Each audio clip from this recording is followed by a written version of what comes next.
When I say superhero games, what comes to your mind? For most people, it's the Batman Arkham series. And honestly, that makes sense. For years, those games were untouchable. They set the standard, the combat, the atmosphere, the way you felt like Batman. Nothing even came close. But then came 2018, and suddenly, Insomniac's Spider-Man swung in and completely flipped the script. Up until that point, it felt like superhero games had peaked with Arkham. Like nothing could top that formula. But here was this game that didn't just match it. It challenged it. It said, yeah, we can do the same thing for Spider-Man, but in our own way. And that's when everything changed. Because let's rewind to where Spider-Man games were before this moment. We'd had a couple fun ones. The PS2 classic Spider-Man 2 is always the one people bring up. But after that, it was years of shaky tie-ins, clunky mechanics, and games that honestly felt like afterthoughts. Spider-Man in gaming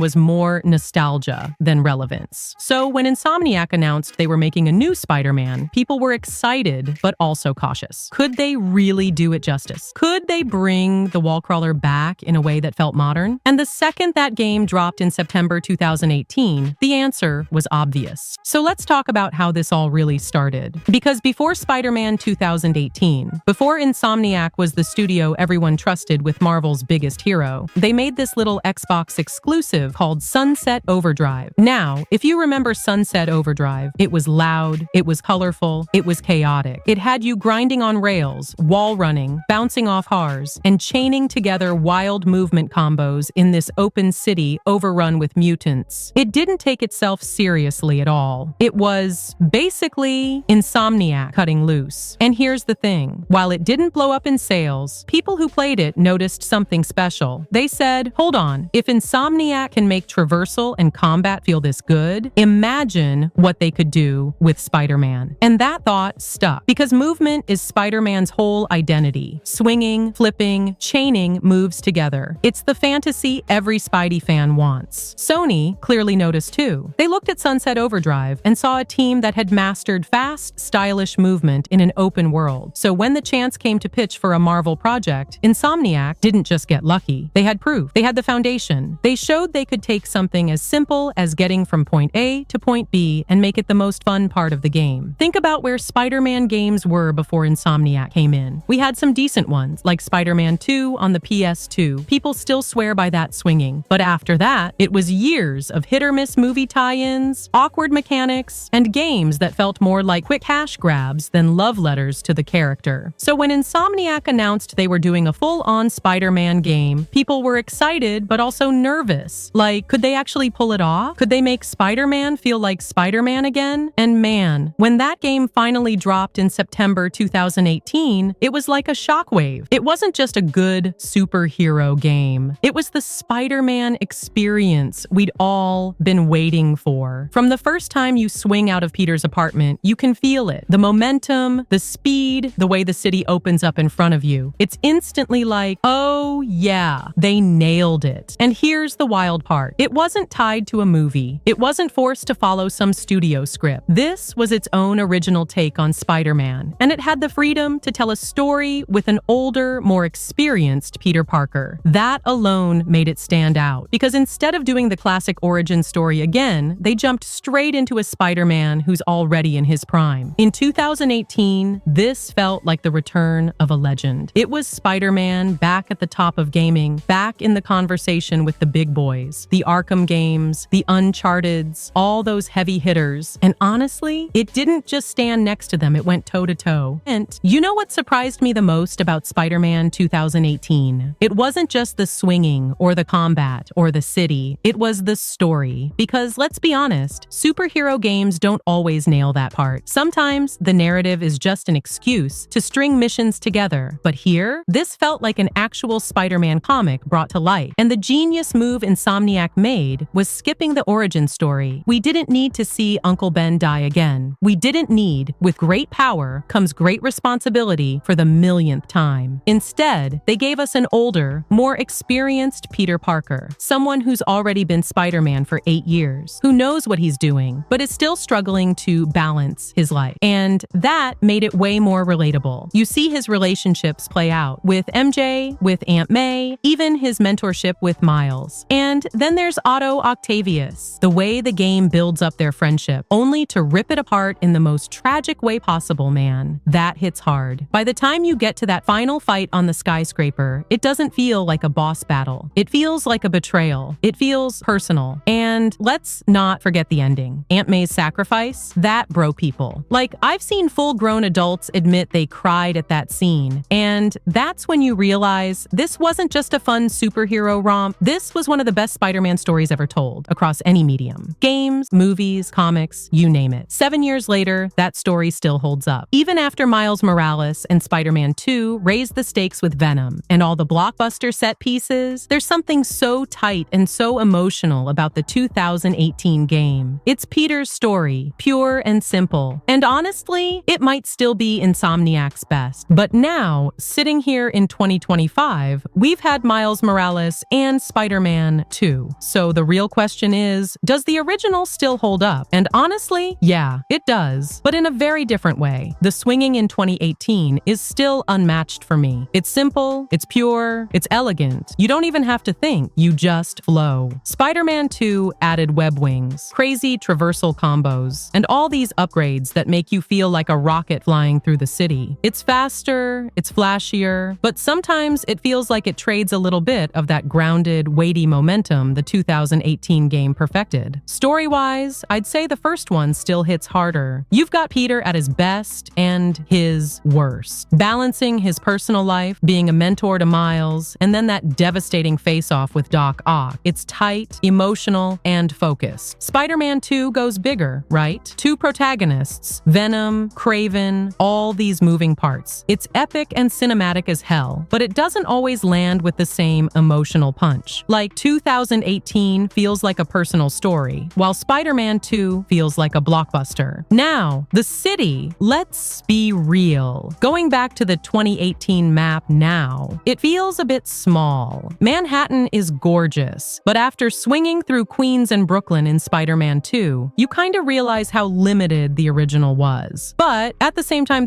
there's a charm in that simplicity. Like, you didn't need the extra boroughs because Manhattan was the star. Combat's another one. In 2018, it's clean, fun, lots of gadgets, lots of dodging. Spider-Man 2 expands it like crazy with symbiote powers, Venom strikes, parries, and swapping between Peter and Miles. It's deeper, sure, but sometimes going back to the stripped-down fights in 2018 feels almost refreshing. Less overwhelming, more focused.